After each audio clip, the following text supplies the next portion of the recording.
নদিয়ার তেহট্ট ২ নম্বর ব্লকের পলাশীপাড়া গ্রাম পঞ্চায়েতের উদ্যোগে দোকানঘর নির্মাণের জন্য ভিত্তিপ্রস্তর স্থাপন করা হলো। এদিন পলাশীপাড়ার রেজিস্ট্রেশন অফিস সংলগ্ন পঞ্চায়েতের নিজস্ব ডহরে ৬,২০,০০০ টাকা ব্যয়ে ৪টি দোকানঘর নির্মাণের কাজ শুরু হয়। এখানে উপস্থিত ছিলেন পঞ্চায়েত প্রধান শান্তনা হালদার, উপপ্রধান ভবতোষ মণ্ডল সহ সমস্ত দলের জনপ্রতিনিধিরা। আমরা আজ ২৫শে জানুয়ারি পলাশীপাড়া গ্রাম পঞ্চায়েতের পক্ষ থেকে সিদ্ধান্ত নেওয়া হয়েছে, যেহেতু আমাদের সরকারের নির্দেশ যে আমাদের ওল্ড ফার্ম বাড়াইতে হবে, সেই নির্দেশ অনুসারে আমরা সিদ্ধান্ত নিয়েছি।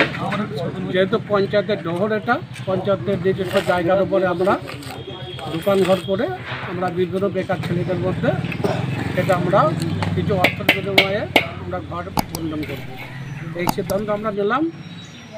প্রতি বছর আমরা যতটা পারবো ঘরের সংখ্যাটা বাড়াবো। এই ঘরটা আমরা মোটামুটি পোস্ট অফিস থেকে নদীর ধার পর্যন্ত আমরা সিদ্ধান্ত নিয়েছি।